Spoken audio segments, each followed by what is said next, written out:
Hello my dear student, आप देख रहे हैं ओम क्लासेस। और ओम क्लासेस में ये महत्वपूर्ण सीरीज शुरू हो रही है जिसमें यूपी बोर्ड के हर चैप्टर के महत्वपूर्ण क्वेश्चनों को यहाँ डिस्कस किया जाएगा, जिससे आपकी तैयारी बहुत बेहतरीन ढंग से हो सके। तो आज की क्लास शुरू करते हैं। तो एक अरस्तु के महान विचार के साथ कि शिक्षा की जड़ें कड़वी होती हैं किंतु उसके फल मीठे होते हैं, इस महान विचार के साथ शुरू करते हैं। जो पहला क्वेश्चन है, मेंडल ने अपने प्रयोग कितने वर्षों तक किए? तो मेंडल ने किसके ऊपर प्रयोग किए? मटर के ऊपर किए। मटर का वैज्ञानिक नाम क्या है? पायसम सटाइवम। और उन्होंने 1856 से लेके 1863 तक 7 वर्षों तक मटर के ऊपर प्रयोग किए। क्वेश्चन नंबर 2, दूसरा, फली के रंग में प्रभावी और अप्रभावी रंग बताइए। फली यानी मटर का जो फल होता है उसमें कौन सा रंग प्रभावी होता है और कौन सा अप्रभावी? तो अगर हम मेंडल की बात करें तो फली में जो था वो हरा रंग क्या है? प्रभावी है, जबकि पीला रंग क्या है? अप्रभावी है। मेंडल क्वेश्चन नंबर 3 क्या है? मेंडल ने मटर के कितने लक्षण लिए? तो आप फिगर में देख रहे होंगे, मेंडल ने मटर के 7 लक्षणों को लेके अपने नियम को, अपने सिद्धांतों को प्रतिपादित किया था।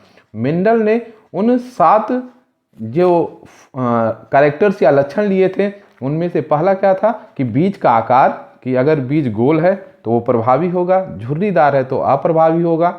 दूसरा लक्षण उन्होंने लिया था बीज का रंग, अगर बीज जो है पीले रंग का है तो प्रभावी होगा और हरा रंग है तो अप्रभावी।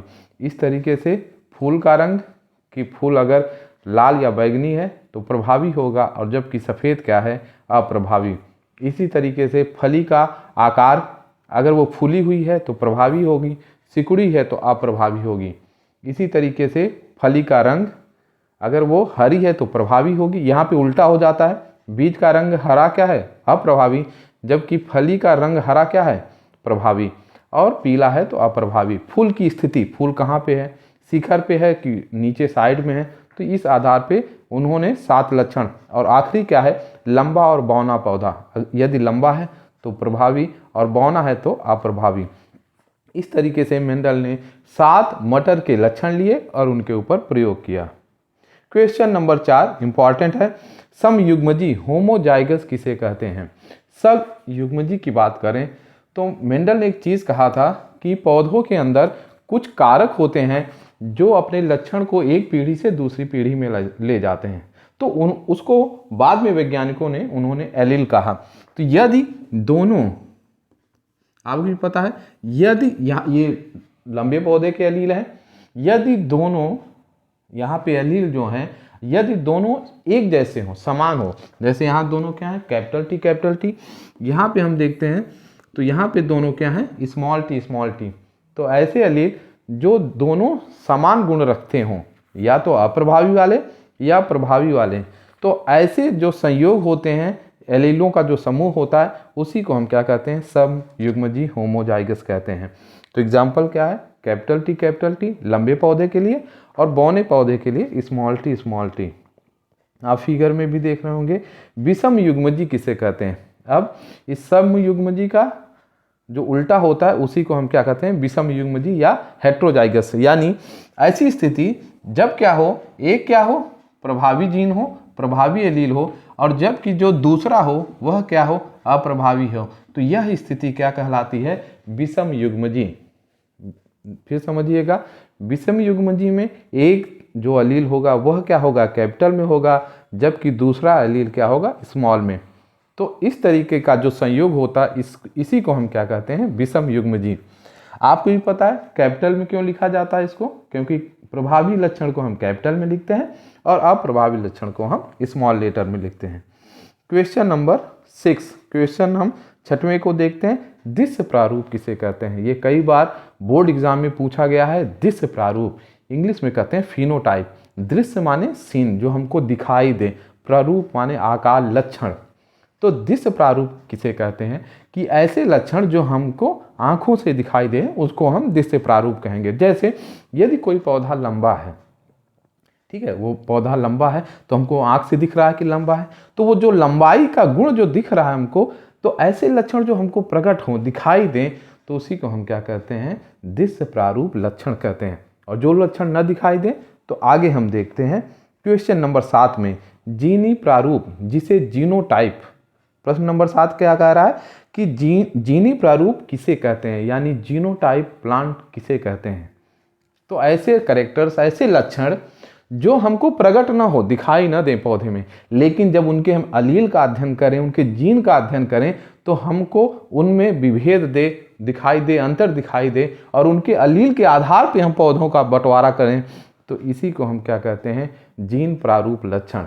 बाहर से कोई परिवर्तन नहीं दिखेगा, किंतु उनके अलील में वो परिवर्तन दिखेगा, तो इसे हम जीनोटाइप कहेंगे। क्वेश्चन नंबर 8, परीक्षार्थ संकरण टेस्ट क्रॉस किसे कहते हैं।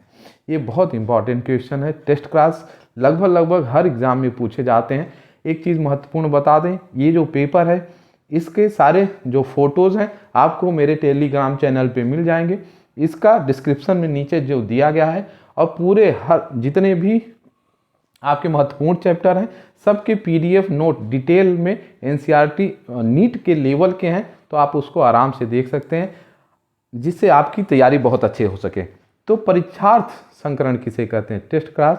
तो टेस्ट क्रॉस में क्या होता है कि जब हमको पता न हो कि जो हमको पौधा मिला है वह शुद्ध है या संकर, और शुद्ध या संकर क्या कहते हैं, तो इसको हम समझते हैं। यदि कोई पौधा लंबा है तो उसमें दो एलील हो सकते हैं, दो कंडीशन हो सकती है। एक ये भी पौधा लंबा है, दूसरा ये भी पौधा लंबा है। इसको हम क्या कहेंगे, शुद्ध लंबा, इसको हम क्या कहेंगे, शुद्ध लंबा, और इसको क्या कहेंगे, संकर लंबा। जब हमको दिया गया पौधा और उसके बारे में हमको पता न हो कि वो संकर लंबा है कि शुद्ध लंबा है, तो इस स्थिति में हम क्या करते हैं, टेस्ट क्रॉस करते हैं, जिसको परीक्षार्थ संकरण करते हैं। तो क्या होगा, यदि हमको इसके बारे में ये नहीं पता कि इसके एलील क्या हैं, सिर्फ हमको क्या मिला है, एक लंबा पौधा मिला है, तो इसका पता करने के लिए हम क्या करेंगे, इसके अप्रभावी वाले लक्षण के साथ इसका संकरण करा देंगे। फिगर में आप देख रहे होंगे कि इस संकर पौधे का जो है हम क्या कर रहे हैं, संकरण किससे करा देंगे, बौने पौधे से। जब इसका संकरण बौने पौधे से यानी बौना पौधे से करा देंगे, उसके अप्रभावी लक्षण से करा देंगे, तो इससे हमको पता चल जाएगा कि यह शुद्ध है या फिर संकर लंबा है।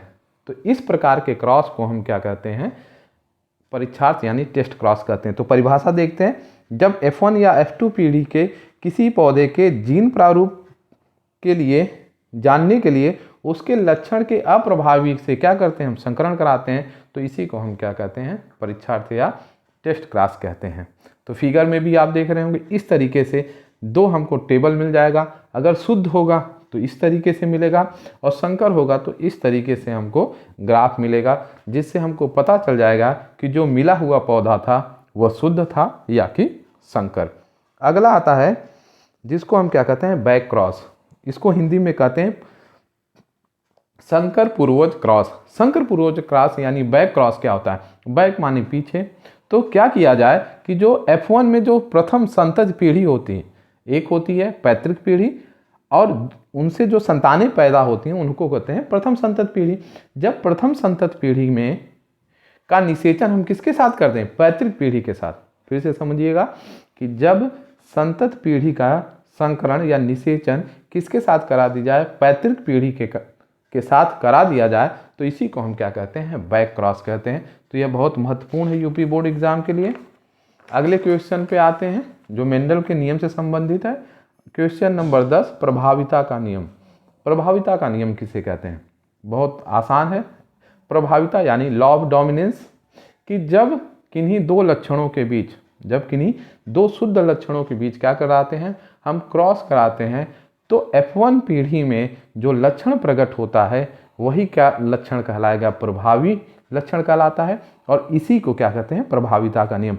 आप इस फिगर में देख रहे होंगे कि जब लंबे पौधे और बौने पौधे के बीच क्रॉस कराया जा रहा है, जिसमें लंबा पौधा जो है कैपिटल टी एलील है, बौना पौधा स्मॉल टी, तो F1 पीढ़ी में जो पौधे हमको सब प्राप्त हो रहे हैं वो सभी पौधे क्या हो रहे हैं, लंबे प्राप्त हो रहे हैं, यानी जो बौनेपन का लक्षण है यहाँ पे प्रकट नहीं हो रहा है।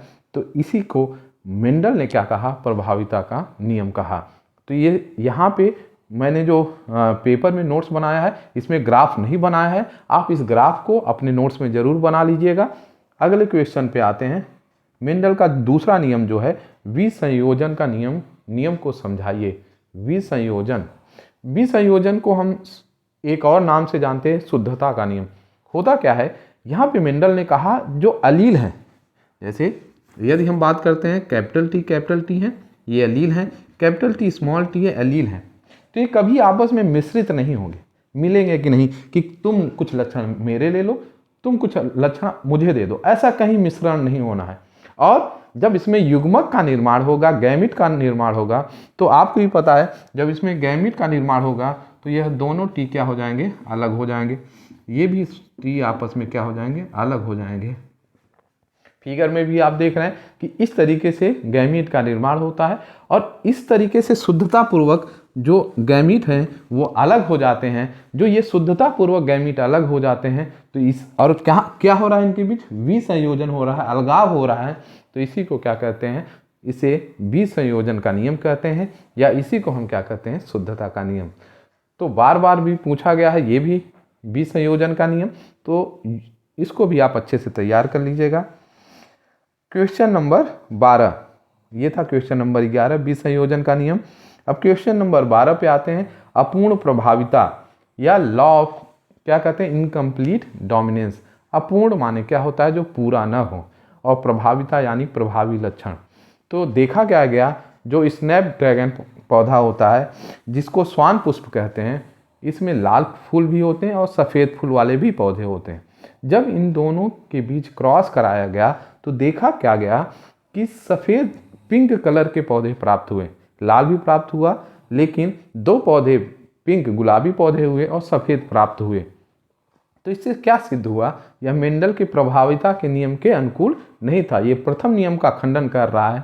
आप चार्ट में देख सकते हैं कि जब इस तरीके से क्रॉस हुआ तो पिंक कलर के गुलाबी रंग के फूल प्राप्त हुए, यानी अपूर्ण प्रभाविता वह लक्षण होती है कि जब प्रभावी कैरेक्टर्स डोमिनेंट लक्षण पूरी तरीके से अपने प्रभावी गुण को प्रकट नहीं कर सकते, यानी जो रेड कलर वाला फ्लावर था, फूल था, उसके जो अलील थे वह पूरी तरीके से अपने लक्षण को प्रकट नहीं कर सके, इसीलिए इसे क्या कहते हैं, अपूर्ण प्रभाविता। इस गुण को क्या कहते हैं, अपूर्ण प्रभाविता।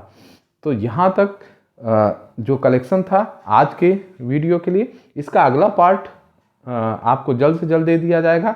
आप इसको बहुत बेहतरीन तरीके से तैयार कीजिए। आपको वीडियो कैसा लगा ज़रूर बताइएगा।